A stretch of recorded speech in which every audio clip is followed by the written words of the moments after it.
ada dari luar atau mungkin juga jamaah kita mungkin kan bisa jadikan prasangka terhadap apa yang telah kita sampaikan selama ini. Program-program yang kita lakukan dengan pemberdayaan budidaya berlaku daulat, berlaku mandiri, itu diprasangkai sebagai memang dalam kondisi saat ini dikatakan sebagai sebuah program karena banyak yang tidak melakukan itu.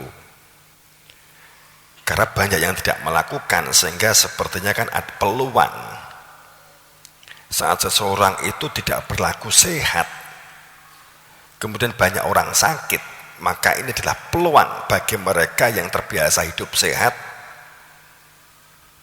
dan yang mereka memiliki skill untuk melakukan penyembuhan sakit, itu merupakan peluang. Sehingga ada orang yang berkarakter opportunity, orang-orang yang selalu melihat peluang.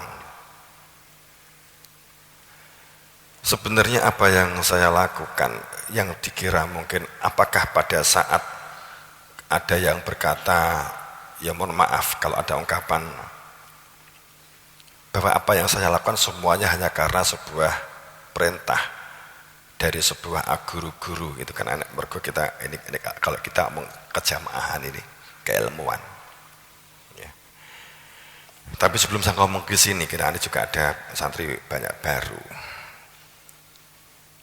Kita belajar Islam itu sudah sering saya sampaikan, tapi untuk mendasari kalian bahwa semua ritual ibadah di dalam Islam, mulai dari yang mahdoh syahadat, sholat, poso, zakat, kaji bagi yang mampu, bersosial, bermasyarakat, memberdayakan diri, berbudidaya,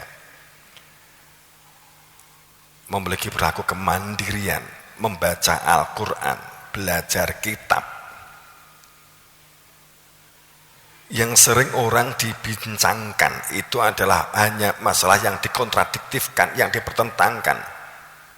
Itu adalah masalah-masalah sepele. Katakanlah hadis ki palsu apa ndak, tapi tidak melihat manfaat. Apakah ini memiliki korelasi dengan kehidupan? Kalau kita mencari palsu tidak akan sangat sulit. Jajaki apalagi kalau kita melihat sejarah penulisan. Kalau kita mau jujur melihat sejarah penulisan itu kita akan kesulitan. Maka belajarlah karena diambil manfaatnya. Usikum bi taqwa azza wa jalla wa sam'a wa ta'at ta'maru alaikum abdun dan seterusnya. Sehingga Anda belajar itu akan melihat kemanfaatan terhadap diri kita yang dapat diterapkan dalam kehidupan kamu selanjutnya. Bukan untuk mencari alasan atau dasar supaya dapat membantai orang lain dan supaya mencari menang dan menghindari kekalahan. Bukan itu yang dicari, tapi terbentuknya karakter-karakter utuh, karakter-karakter manusia. Anda belajar adalah untuk ini. Saat kita belajar untuk pameran, maca Quran, berpahala, tapi kalau digunakan untuk jur-juran dan berbangga-bangga, kebiasaan Anda dapatnya hanya itu, justru yang kamu peroleh hanya konflik, permasalahan dalam diri kamu. Sesungguhnya saat kamu mempelajari itu akan memiliki sebuah nilai kehidupan yang sangat bagus, tapi menjadi bias saat niatannya kembali, walaupun tampak belajar agama, tapi niatan yang ditempatkan itu adalah posisi material kembali, duniawi materialistis kembali. Materialistis bukan semata-mata uang. Materialistis itu bukan semata-mata uang. Kalau orang punya uang, pamer, itu materialistis, nggak usah diunek nih. Tapi pada saat Anda dalam melakukan suatu kajian, belajar Al-Quran, hafal Quran, kemudian digunakan untuk niatannya supaya untuk dapat mameri tonggo, supaya iso mlebu TV dan seterusnya, maka kita akan menghadapi konflik-konflik internal, tidak memiliki dampak atau pengaruh dalam sebuah kepribadian masyarakat, apalagi bangsa dan negara. Karena orang yang cinta kepada Allah al-awwaludin ma'rifat, yang akad baik seperti saya sampaikan, itu hanya alat atau media. Rogo atau jasad ini hanya alat atau media, bukan sebagai untuk dipenuhi sebagai sebuah parameter, ditujukan sebagai dipedomi, memedomi kesenangan supaya kita belajar, supaya kita sekolah, supaya dapat kesenangan, supaya dapat membanggakan diri. Ini adalah kesialan yang akan diperoleh nantinya. Sebenarnya yang dikatakan berlaku batil itu kan itu, berlaku fasik, munafik, itu kan karena salah arah, salah tujuan, salah niat. Dampaknya tidak memiliki pengaruh apapun dalam membentukkan kepribadian diri dan lingkungan.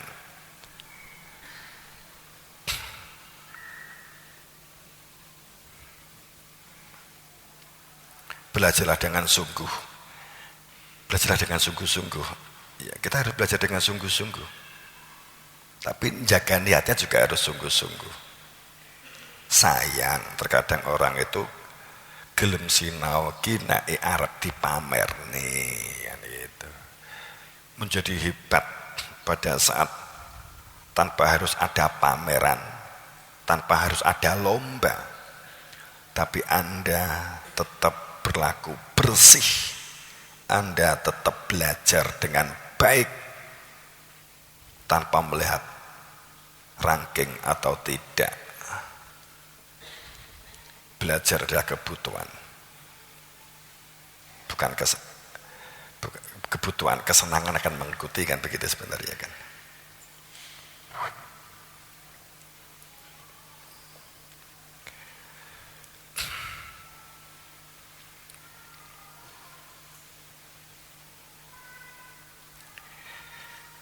Yang akhirnya suatu saat kita memerlukan satu perilaku hidup di dalam kepastian, supaya hidup itu tidak di dalam keraguan-raguan, supaya hidup tidak dalam prasangka.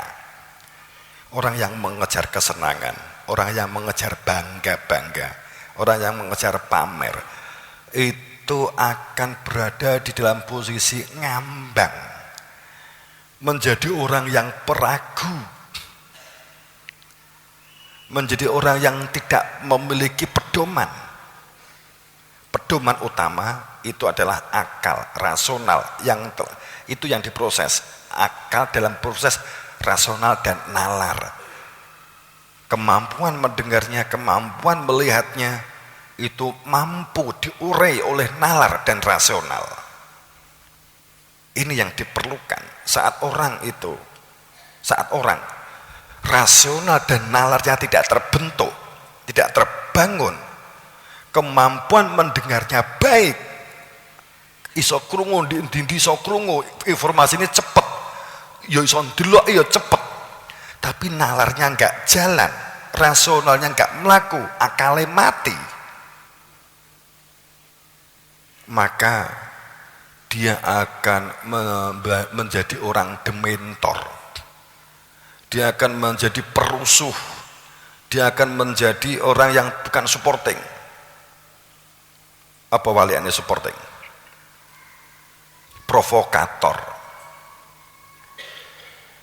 Akan senang menyebarkan hoax, kebohongan. Tidak bisa menyaring informasi ini benar atau salah jika nalar dan rasionalnya mati. Karena tidak terbiasa mengendalikan diri, karena tidak terbiasa menjadi manusia yang butuh, antumul fuqara ilallah, butuhnya kepada Allah. Tapi jika antumul fuqara ila fulus, ila uang, ila dunia, kepada dunia, ila jabatan, ila kegilaan, maka kebutuhannya di sana, maka itu kita akan menghadapi banyak konflik. Sekarang kamu posisi percaya saja, karena dunia lain itu telah begitu maraknya terjadinya kepanikan, kebingungan, kejudikan. Kamu di dunia yang lain, ada dunia yang lainnya, kan begitu kan? dunia di luar diri kamu yang sejujurnya kamu juga berada di dalamnya kan gitu. Mung kita kan urung kroso, iki urung kroso melu judek, melu bingung, melu panik. Sekarang kan belum terasa. Sebab kamu panik sedikit, ngebel, Pak sanggup kuntek, selesai masalah. Ngebel, Pak kelambiku hilang, gitu kok. Ada sing panik paling wong tuamu kan gitu. Nah, ini belum menghadapi situasi dalam bentuk kamu harus melakukan suatu bentuk kepanikan. Dan akhirnya akan berujung jika tanpa nalar, tanpa rasional, tapi kita selalu berada di ketercukupan materi, ketercukupan informasi, gadget dan seterusnya, maka kita akan selalu diumbang-ambingkan ketidakpastian. Kita berada di dalam kehidupan prasangka dan kira-kira. Kita akan diombang-ambingkan oleh tafsir-tafsir. Kita akan diombang-ambingkan oleh yang memposisi sebagai ahli, pakar. Kamu akan dihadapkan dengan berbagai pendapat pakar. Apapun menjadi sukar. Apa-apa sukar, pakar. Sehingga saat kamu menerima pun juga menjadi sukar. Akan banyak konflik yang kita hadapi. Karena sesungguhnya ini adalah merupakan zaman ja'al haq wa zaqal batil. Yang hak akan ditambahkan, yang batil akan disingkirkan atau ditenggelamkan. Kepastian berangkat awalnya adalah dari berlatih dalam kemampuan nalar dan rasional. Tajri min tatil anhar, membentuk guratan-guratan, aliran-aliran sungai yang berada di dalam otak yang mampu menghubungkan antar dimensi, antar ranah. Otak itu ada galur-galur yang dibangun dengan cara belajar dan mau memaksa yang saya ungkapkan 1 sampai 7 tadi gitu ya. Dalam kehidupan agama pun juga demikian seharusnya. Jadi laqad manallah alal mu'min idz ba'atsa fihim rasul. Sungguh anugerah Allah akan dituangkan ing atase wong-wong kang iman, di atas orang-orang yang beriman. Laqad manna itu manusia yang berada di dalam anugerah, manusia yang berada di dalam Kautsar, manusia yang jelas disertakan adanya anugerah. Laqad manallah alal mu'min. Anugerah itu berfungsi berada di dalam kepastian arah, berada dalam kepastian hidup, berada dalam kepastian apa yang kita lakukan itu supaya tidak di dalam keraguan. Ing atase orang-orang yang beriman itu isba'atha, saat kita berpedoman secara konkret terus menerus, ba'atha didatangkan, fihim di antara kalian, di antara kamu, rasulan. Allah enggak menampak, maka membuat adanya utusan min anfusihim, dari kalangan kamu sendiri, yatlu alaihim ayatih, yang selalu akan terus menerus membacakan fenomena-fenomena yang kita hadapi saat dimana kita saat ini bernafas, alaihim, yang menimpa kepada kalian ayatih, fenomena-fenomenanya itu, fenomena-fenomena untuk mengenalinya, karena bahwa tidak ada keraguan dan dalam kepastian itu hanya jika kita mengenal. Kalau kita tidak mengenal, tangeh lamun kita berada di dalam kepastian. Kalau kita tidak mengenal seseorang,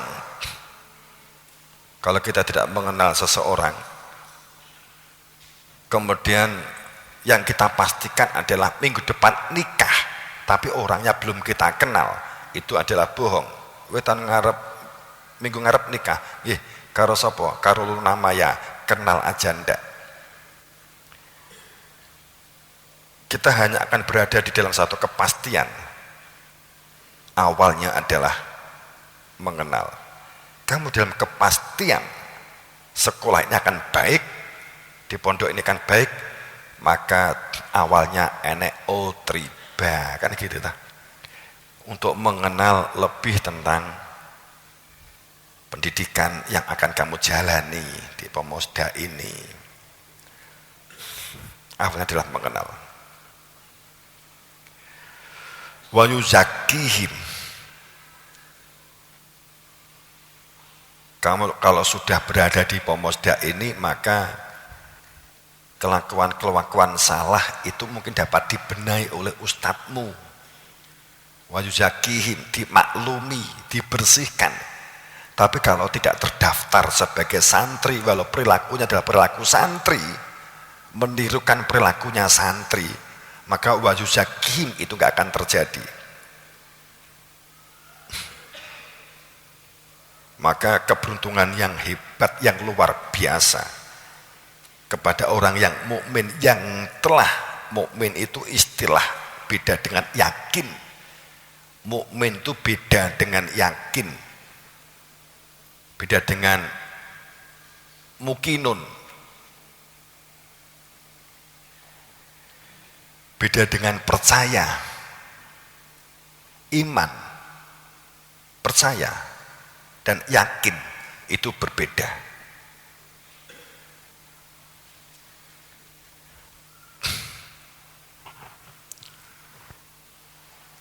Kalau percaya itu digerakkan oleh intuisi, oleh perasaan, digerakkan oleh psikologi. Saat sesuatu, intuisi ini kita yakini sebagai sesuatu yang benar, kita olah dengan akal pikiran, maka itu kita anggap sebagai sebuah keyakinan, kepercayaan. Akhirnya diimani. Iman kepada intuisinya maksudnya. Bukan iman kepada Allahnya, tapi iman kepada intuisinya. Iman itu pembuktian. Saat kita telah terdaftar sebagai santri, kalau kita terdaftar, maka perilaku iman itu adalah akibat telah terdaftar. Perilaku iman akibat telah bertemu dengan Nabi Muhammad, perilakunya menjadi perilaku iman. Tapi kalau kita tidak ketemu dengan Nabi Muhammad, maka perilakunya adalah perilaku kepercayaan. Perilakunya adalah perilaku intuisi, perasaane, itu menjadi wong kang iman. Laqad manallahu ala mu'min itsbatha fihim rasulan. Hanya jika di antara kamu, dari golongan kamu, min anfusihim, dari kalangan kamu sendiri, sehingga akan selalu membacakan ayat-ayat situasi kondisi yang ada untuk kita dapat sikapi seperti apa.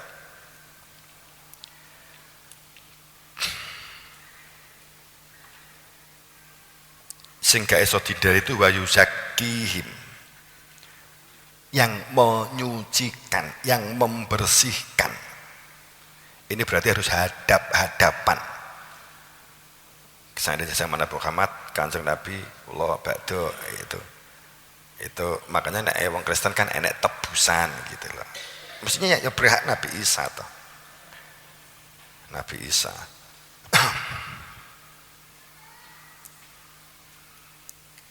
Dan yang akan memberikan pemahaman, penjelasan apa itu tentang kitab, sehingga bukan tafsir kira-kira tapi terjemah karena memang kehendak Tuhan, wal hikmah,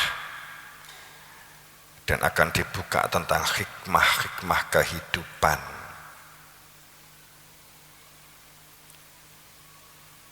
Hikmah itu ya, kehidupan ini hanya alat, titik tujuan, tapi harus sungguh-sungguh kita menjalaninya gitu ya.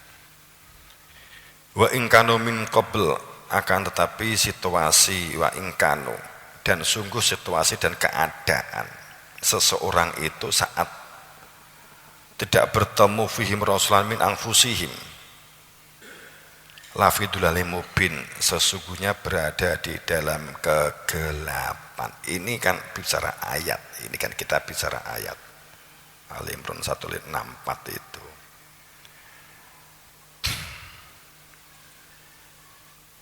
Maka sesungguhnya keberadaannya tidak pernah terputus, tidak pernah jeda dalam hujah sanad silsilah rantai marantai, sambung kait mengikat seperti kemanusiaan yang adil dan beradab, depannya rantai.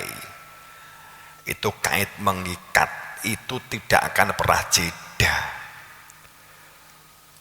Maka rantai satu mana yang dikatakan akhir, mana yang dikatakan awal, itu tidak akan pernah kita ketahui. Karena secara fungsi antara Nabi Adam, Nabi Ibrahim, Nabi Nuh, Nabi Musa, Nabi Daud, Nabi Harun, Nabi Muhammad sama persis, fungsinya menunjukkan keberadaan al-ghaibnya diri Tuhan. Supaya al-ghaibnya diri Tuhan disebut sebagai dia itu adalah al-ghaibnya, supaya berada di dalam dada itu dapat diingat-ingat, kemudian disebut zikir. Zikir itu adalah kehadiran dia di dalam hati menghadap kepada Allah karena mengenali dianya, mengenali al-ghaibnya, dia yang punya nama Allah. Ini yang berhak menunjukkan adalah Khalifatullah, khalifah atau wakilnya Allah di muka bumi, Nabi Adam, Nabi Idris, Nabi Hud, Nabi Nuh, dan seterusnya. Ini tidak akan pernah terputus menunjukkan dia. Ala bidzikrillah tatma'innul qulub, hanya dengan zikir, adanya kehadiran dia, sehingga keluar masuknya nafas, ada hadirnya dia, maka hati menjadi tentram. Hanya dengan zikir maka hati menjadi tentram, tidak bisa tidak. Tsumma arsalna rusulana tatra, kemudian keberadaan para rasul itu tidak pernah berhenti dan tanpa jeda, itu makna tatra. Kemudian rasul-rasul kami itu terus berlangsung mutawatir dalam sebuah sanad tatra, benar-benar kait mengikat, maka akan dibuka kemanusiaan, rantai kemanusiaan yang adil dan beradab.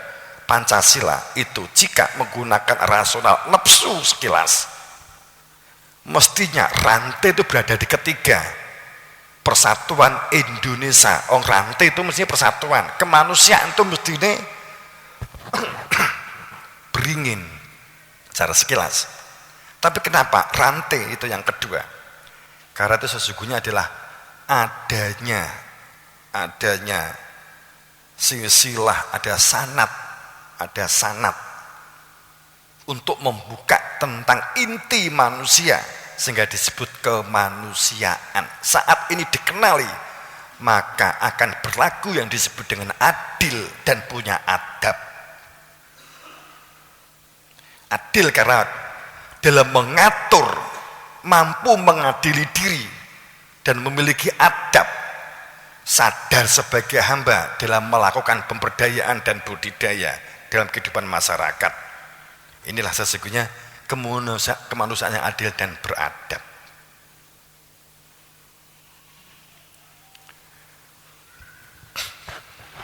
Maka itu adalah tuma arsana rusulana tatro, rantai marante. Sepertinya dari Nabi Adam, Nabi Adam cik banyak, kemudian Nabi Idris banyak, tapi enggak muncul. Jadi seperti nek kowe iki pramuka penjelajahan songkop pos pemberangkatan, kemudian pos kene kan gak dipantau. Kemudian kok di pos siji kelihatan. Apa berarti dia kok gini terus nyolot, ngilang, lep, kemudian muncul di kini kan enggak gitu loh ya. Itu melaku itu jalan gitu loh. Kok pos 1, pos 2, pos 3 kan.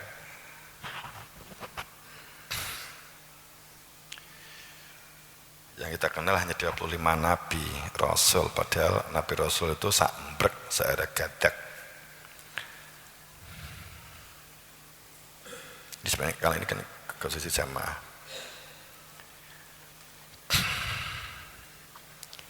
Kami utus Thumma, kemudian para rasul kami itu mutawatir terus menerus, tidak pernah terputus dan tanpa jeda.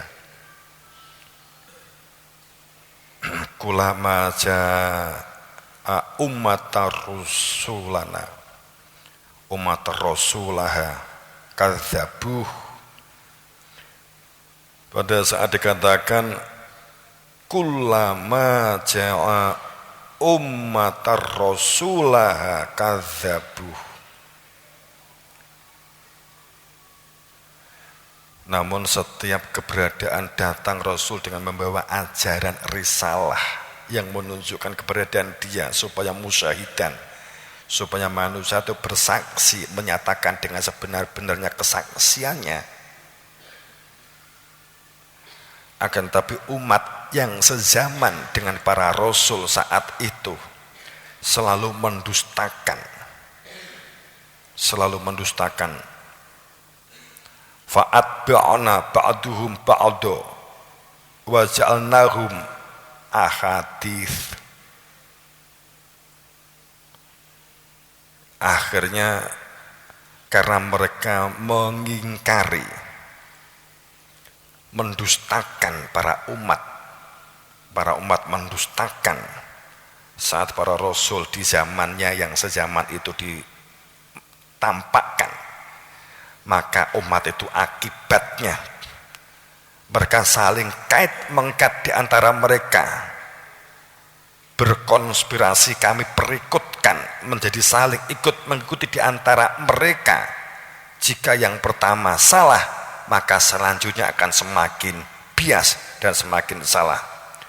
Sebagian dari mereka akan menguatkan dengan yang lain dalam kesalahannya. Dan kami jadikan mereka wa ja'alnahum ahadits, buah tutur,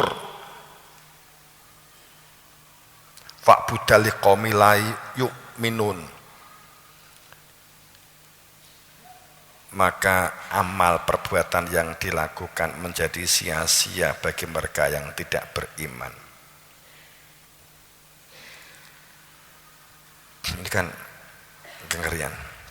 Jadi kalau ada banyak yang bertanya kemudian seperti apa, jadi kita melakukan kegiatan kepedulian, pemberdayaan budidaya, sehingga banyak yang bertanya sopo to jane Kiai Tanjung itu ya. Kalau nama aslinya kan bukan itu kan nama artis ya. Itu kan gara-gara televisi ya. Televisi karena bagi biar mempermudah kata saat apa TV apa BBS ya.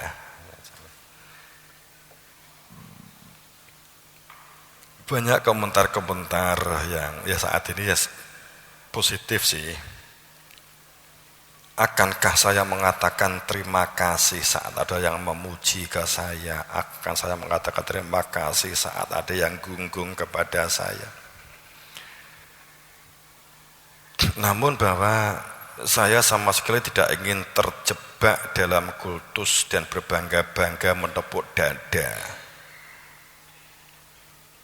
itu akan jelungupke wujud dzanbun kabiru akhor.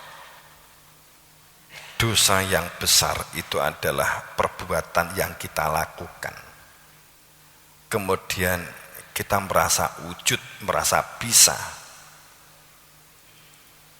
apalagi dalam perilaku kesombongan, maka itu adalah sedosa-dosanya besar adalah wujud yang diaku wujud, bisa diaku bisanya, pinter diaku pinternya. Jadi orang sing pinter ngaku pinter, katakanlah demikian ya, maka dia dikatakan fasik. Tapi orang yang bodoh, tidak melakukan apapun dengan asumsi siliring kodrat, aku kena pancen diparingi engko lulus, ya ora sinau ya lulus. Aku nek diparingi pinter engko mbok ora sinau ya aku ya pinter, itu jenenge munafik. Allah telah berikan anugerah potensi untuk belajar, tapi kita tidak gunakan untuk belajar, itu fasik. Tapi orang yang menggunakan tapi digunakan untuk kesombongan, itu fasik. Paham?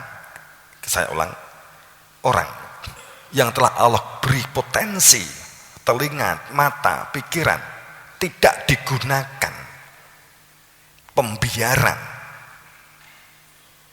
itu kayak sampah, itu berarti munafik, nyalai janji.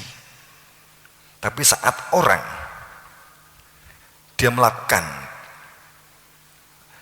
menggunakan telinganya, matanya, otaknya, tapi digunakan untuk sombong, arogan, pamer, riak, sum'ah, ujub dan takabur, maka dia fasik.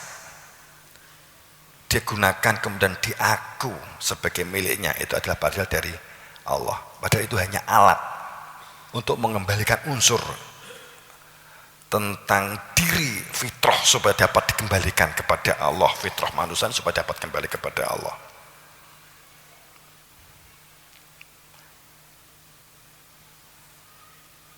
Saya sadar saya ini hanya sakdermo, saya melakukan ini hanya sakdermo kok. Jadi kita melakukan perbuatan kebaikan, pemberdayaan, berbudidaya, kemudian membantu orang lain. Saya banyak surat-surat yang masuk, hebat, dilem. Saya malah kebingungan, memang selama ini gak pernah saya bacakan, gak pernah saya ungkapkan, karena saat kita di tempat titik tertentu kita memberi bantuan, memberi apa gitu. Banyak surat balasan mengucapkan terima kasih. Dan seterusnya, selama ini gak saya bahas. Tapi pada saat akhir-akhir ini, itu ada ungkapan-ungkapan dari mereka, dikira saya yang hebat, dikira saya yang melakukan, dikira saya yang punya program, dikira saya yang pinter, dikira saya yang pandai, dikira saya yang cerdas. Maka saya harus mengatakan di sini, salah prasangka itu. Saya hanya menjalankan dawuh guru dari guru saya untuk melakukan perbuatan kebaikan. Kala lama yakdu ma'amaroh, bahwa perintah Allah kala lama yakdu ma'amaroh, kamu baru dikatakan sebagai hamba Allah jika telah melakukan fardhu insana to'amih, jika kamu memperhatikan, jika kamu memperhatikan apa yang kamu makan, sumber yang kamu makan, dan cara mengelola air yang baik. Saat huwa ansa'akum minar'at wastakmarakum fiha, kamu ansa'at digendaki oleh Allah berada di bumi, maka buminya Allah ini jadilah kamu pengelolanya. Wastakmarakum fiha, kelola bumi ini, makmurkan bumi ini. Itulah perintah Allah, bukan program saya. Dan itu ditekankan dari guru saya supaya melakukan pemberdayaan, karena Islam ada iman, ada Islam. Islam itu perbuatan baik dalam kegiatan syariat. Karena kita sholat itu adalah membentuk karakter, menjadi pendengar, penyimak, pencermat yang baik. Rukuk supaya kita menjadi manusia yang berakhlak, sujud supaya kita menjadi manusia yang beradab, itidal supaya orang manusia sadar Allah telah berikan potensi untuk dikembangkan. At-tahiyat semuanya harus pasrah kepadanya, hanya dengan gandeng, hanya dengan menjalankan perintah. Maka apa yang kita lakukan itu labi wusun ilahi labi wasitotin, apa yang kita lakukan itu adalah tidak sia-sia, hanya jika kita apa yang kita lakukan adalah didasarkan karena menjalankan perintah Allah melalui petunjuk utusannya. At-tahiyatul mubarakatus sholawatut thayyibatulillah dan seterusnya, hanya menjalankan dawuh dan petunjuk-petunjuk yang telah diberikan. Yang ini kita yakini dalam sebuah tadro mutawatir, sanadnya adalah sambung kait mengikat, tidak pernah terputus dan tanpa jeda hingga Nabi Muhammad, bahkan sampai Nabi Adam.